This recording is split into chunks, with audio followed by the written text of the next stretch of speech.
Olá, eu sou o pastor Raul Nogueira e eu gostaria de compartilhar com vocês um tema, e esse tema eu gostaria de fazer uma afirmação.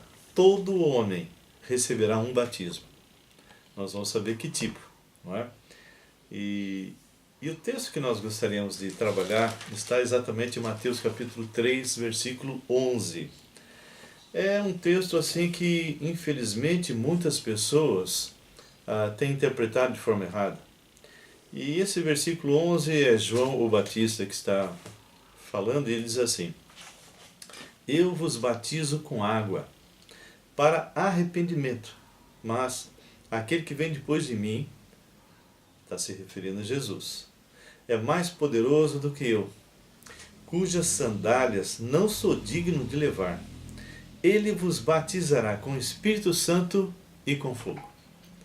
Então, por isso que eu estou afirmando que todo homem receberá um batismo. Vamos orar? Senhor, nosso Deus e Pai, que o Senhor possa estar iluminando esse texto, que nós possamos compartilhar, expondo de uma forma clara, de tal maneira que as pessoas possam compreender o que significa ser batizado com o Espírito Santo e com fogo. E eu te peço isso no nome poderoso do Deus vivo, Senhor Jesus. Amém. Amém.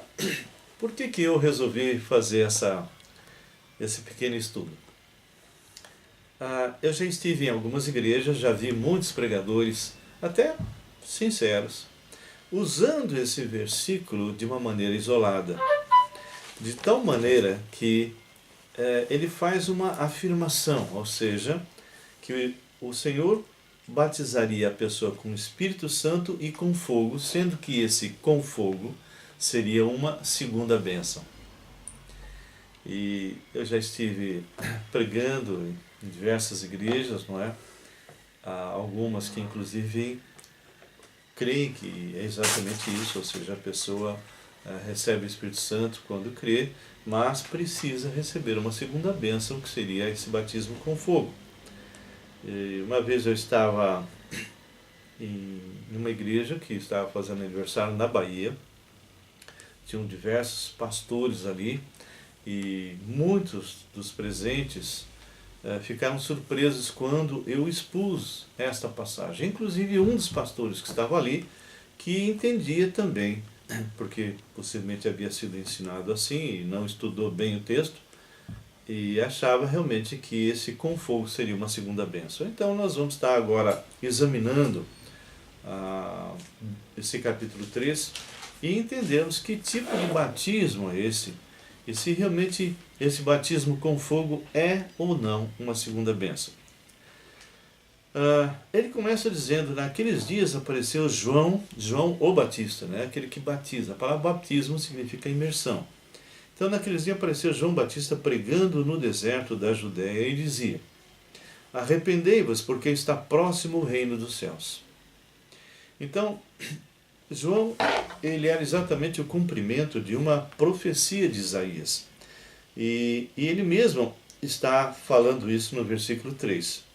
Porque este, ou seja, se referindo a ele mesmo, é o referido por intermédio do profeta Isaías: voz do que clama no deserto, preparar o caminho do Senhor, endireitai as suas veredas. Então João vinha para apontar Jesus, e a gente vê em outra parte que ele olha para Jesus e fala: eis o Cordeiro de Deus que tira o pecado do mundo.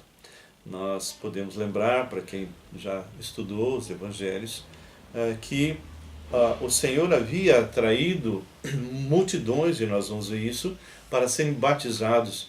E João estava preparando Israel para a vinda do Messias.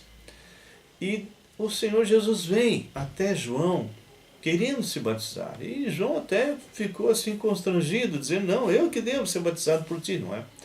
Mas na verdade o Senhor Jesus, ele tinha que fazer aquilo, porque ele estaria realmente sendo o Messias, e aquele ato que estaria ocorrendo era algo que seria o início, ou seria o sinal de que o Messias estava ali e se manifestaria a partir daí. Por quê? Porque o Espírito Santo de Deus vem e desce como pomba, não era uma pomba, mas desceu como uma pomba, e a manifestação da eternidade. O Pai se dirige ao Filho e João está ouvindo, não é? Eis o meu Filho amado, a quem me comprazo, não é? E ali então nós temos a eternidade, nosso Deus triuno, Pai, Filho e Espírito Santo presentes. Ele estava, no versículo 4, sendo alguém diferente, porque haviam sumido os profetas por muitos anos. O último foi Malaquias. Então, anos se passaram e de repente surge João Batista, um homem com vestes de pelo, conforme o versículo 4, pelos de camelo, um cinto de couro, sua alimentação era gafanhotos e mel silvestre, e ele então seria o primeiro profeta depois de Malaquias.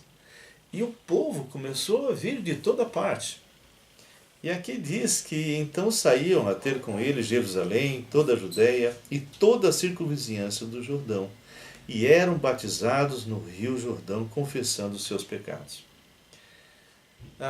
Não era normal o povo de Israel ser batizado. Quem normalmente fazia isso eram aqueles que eram estrangeiros, os góis, né, os gentios, que eram batizados para entrar para a religião judaica. Mas o povo estava vindo, estava sendo batizado. E, vamos dizer, a palavra de João era arrependei-vos, porque está próximo o reino dos céus. João não tinha uma visão escatológica, ok? Na cabeça de João, o Senhor Jesus viria, já como Rei dos Reis, Senhor dos Senhores, estaria livrando Israel de Roma e, ao mesmo tempo, fazendo uma limpeza no sentido religioso, tirando os falsos profetas, os falsos religiosos, toda aquela gama de pessoas que estavam usando o nome de Deus para, inclusive, ganhar dinheiro, a ponto de eles, dentro lá do templo, estavam fazendo câmbio, estavam vendendo animais, né? Coisa que não estava de acordo com a palavra de Deus. Cada um teria que tirar da primícia do seu rebanho para fazer a oferta, não é? Mas eles então se tornaram facilitadores. Então já teria ali os cordeiros, os pombos e tudo mais, e dessa forma eles ganhavam muito dinheiro. Eu não estou afirmando que faziam isso, mas é bem provável que quando alguém comprava um cordeiro para ser sacrificado, aquele cordeiro entrava e voltava e era vendido novamente. Mas isso eu não posso afirmar. Então, até aí estava tudo bem, as pessoas vinham, né? Só que, imagina o povo todo indo em direção a João Batista. Dois grupos começaram a ter problemas, saduceus e fariseus, porque possivelmente o templo começou a ficar um pouco vazio, não é? E deve ter caído a receita. E eles então falaram, bem, eu acho que se a gente for lá e nós nos batizarmos, então o povo vai perceber que nós estamos junto com João e aí vai estar tudo bem. Mas eles eram realmente hipócritas, sepulcros caiados. A gente lembra daquela parte que quando o Senhor expulsa os vendilhões lá, fez um azorrague e o pessoal ele começou a virar as mesas e o pessoal começou a correr, ficaram apavorados, não é? Religiosos chegaram nele e perguntaram, com que autoridade o senhor faz isso? E Jesus falou, tá bom, eu vou te fazer uma pergunta. Se vocês me responderem, eu também vou responder a sua indagação. João Batista era de Deus ou dos homens? Aí eles dão uma saidinha, conversam entre eles. Se nós falarmos que é dos homens, é possível que eles nos apedrejam. Se falarmos que é de Deus, ele vai dizer, então, por que vocês não creram neles? Eles voltam, nós não sabemos se ele era dos homens ou de Deus. E aí o Senhor falou, bom, então também não respondo a sua pergunta. Eles eram sepulcros caiados, era o que Jesus fazia, eram mentirosos. E o versículo 7 começa um pouquinho já a chave para nós entendermos o versículo 11 que nós citamos. Olha só, vendo ele, porém, que muitos fariseus e saduceus vinham ao batismo, disse-lhes, raça de víboras, quem vos induziu a fugir da ira vindoura? Então João já está imaginando que o Messias está chegando e que a ira do Senhor iria cair sobre esses que ele está chamando de víboras, não é? João não tinha a ideia de que primeiro viria Jesus como servo sofredor, que morreria na cruz, para depois voltar como Rei dos Reis, que é exatamente o que vai acontecer. E eu creio, eu sou tribulacionista, né? Eu sou pré-tribulacionista, eu creio que ele vai voltar no final da tribulação. Mas isso aí é uma outra conversa. Mas o fato é que na cabeça de João era isso que ia acontecer. E aí ele começa a falar com esses homens, com esses saduceus e fariseus. Os saduceus eram mais ligados à parte de sacerdócio, né? E era um grupo mais abastado, e eles não criam na ressurreição, não criam em anjos, ao passo que os fariseus criam nisso, não é? E João, então, no versículo 8 diz assim: produzi, pois, fruto digno de arrependimento. Ou seja, João está falando bem claro, olha, o que vocês estão produzindo é totalmente contrário àquilo que vocês dizem e fazem. Vocês são religiosos, não é? Vocês têm que produzir fruto digno de arrependimento. E não comeceis a dizer entre vós mesmos, temos por pai a Abraão. A ideia que eles tinham é que eram descendentes de carne de Abraão, então já estavam já com seu lugar reservado no paraíso, não é?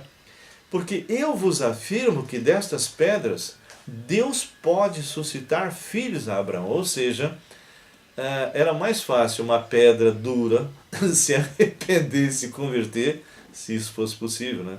Do que aqueles corações tão duros. E agora vem um dos versículos chaves para a gente entender o versículo 11. Já está posto o machado à raiz das árvores. Toda árvore, pois, que não produz bom fruto, lembra que no versículo anterior ele falou, no versículo 8, tinha que produzir fruto digno de arrependimento. Então ele está afirmando agora, já está posto o machado à raiz das árvores. Toda árvore, pois, que não produz bom fruto é cortada e lançada ao fogo. Querido, isso está se referindo a juízo. Juízo. Por isso ele entra com o versículo 11. Eu vos batizo com água para arrependimento, mas aquele que vem depois de mim é mais poderoso do que eu, cujas sandálias não sou digno de levar. Ele vos batizará com o Espírito Santo e com fogo. Na verdade, são dois tipos de batismo para um grupo diferente do outro. Um grupo que seria batizado com o Espírito Santo e um outro grupo que seria batizado com fogo. Quem são esses grupos? Está no versículo 12. Infelizmente, a maioria dos pregadores que pregam texto fora do contexto acabam criando uma doutrina errada. E o versículo 12 responde: a sua pá ele a tem na mão, e limpará completamente a sua eira. Fazer uma limpeza geral. Recolherá o seu trigo no celeiro, ou seja, aqueles que seriam batizados com o Espírito Santo, mas queimará a palha em fogo inextinguível, aqueles que serão batizados no lago de fogo, ou seja, a palavra batismo é imersão. Mas não é só essa parte que Mateus usa essa palavra. Lá em Mateus 13:30, nós temos algo interessante também. Diz assim, Mateus 13:30. Vamos começar do 24. Outra parábola lhe propôs, dizendo: o reino dos céus é semelhante a um homem que semeou boa semente no seu campo. Mas, enquanto os homens dormiam, veio o inimigo dele, semeou o joio no meio do trigo e retirou-se. E quando a erva cresceu e produziu fruto, apareceu também o joio. Joio não tem nada a ver com trigo, não é comestível. Então, vindo o servo do dono da casa, lhe disseram: Senhor, não semeaste boa semente no teu campo? De onde vem, pois, o joio? Ele, porém, lhe respondeu: um inimigo fez isso. Mas os servos lhe perguntaram: queres que vamos e arranquemos o joio? Não, replicou ele, para que, ao separar o joio, não arranqueis também com ele o trigo. Deixai-o crescer juntos até a colheita, e no tempo da colheita direis aos ceifeiros: ajuntai primeiro o joio, atai-o em feixes, para serem queimados, que é aqueles que serão batizados no lago de fogo. Mas o trigo recolhei-o no meu celeiro, os que serão batizados com o Espírito Santo. A grande pergunta que eu quero deixar para vocês que estão me ouvindo, assistindo, é: que tipo de batismo você quer? O batismo com o Espírito Santo, aqueles que sabem que são pecadores miseráveis e que igreja não salva, dar dízimo não salva, fazer boas obras não salva, não tem nada que você possa fazer que mude o que você é. Nós somos pecadores e precisamos de alguém que nos salve, que é Jesus. Então, a palavra de Deus é muito clara. Jesus, ao entrar na história, morreu a sua morte, morreu a minha morte, morreu a morte de todas as pessoas. A morte do Senhor foi suficiente para salvar todas as pessoas, mas só é eficiente para aquele que crê, para aquele que se arrepende de verdade e pede para que Ele seja Senhor e Salvador da sua vida. A palavra de Deus é muito clara: mas a todos quantos o receberam, deu-lhes o poder de serem feitos filhos de Deus, a saber, aos que creem no seu nome. Em verdade vos digo, quem ouve a minha palavra e crê naquele que me enviou, tem a vida eterna. Não entrará em juízo, mas passou da morte para a vida. Esses serão batizados com o Espírito Santo. Mas aqueles que rejeitam o Senhor e morrem sem o Senhor Jesus como Senhor e Salvador das suas vidas, serão lançados no fogo eterno, no lago de fogo. Ao homem está ordenado morrer uma só vez, e depois disso, o juízo. Então, se você não tem certeza da sua salvação, essa é a grande oportunidade que você tem de se arrepender dos seus pecados, de pedir para que Cristo entre na sua vida. Se você gostaria de fazer essa oração, eu quero te ajudar. Ore assim: Senhor Jesus, eu preciso de Ti. Eu sei que sou pecador, e se morro no estado que estou, seria batizado com fogo, seria lançado num lago de fogo. Mas eu não quero isso, Senhor. Eu me arrependo de todos os meus pecados. Eu creio que Jesus Cristo, que é Deus, que criou todo o universo, se fez homem, morreu na cruz no meu lugar. Senhor Jesus, eu me arrependo de todos os meus pecados. Entra agora no meu coração e faça de mim uma nova criatura. Eu creio que a partir de agora, todos os meus pecados foram perdoados e eu fui feito filho de Deus e tenho a vida eterna. Um grande abraço, que você possa, se já é crente, já tem certeza da sua salvação, possa compartilhar essa verdade com outras pessoas. E se ainda não é, você tem tempo para se arrepender enquanto está vivo. Porque, como eu disse, ao homem está ordenado morrer uma só vez e depois disso, o juízo. Mas Jesus fala diferente. Em verdade vos digo, quem ouve a minha palavra e crê naquele que me enviou, tem a vida eterna. Não entrará em juízo, mas passou da morte para a vida. Que Deus os abençoe. Amém.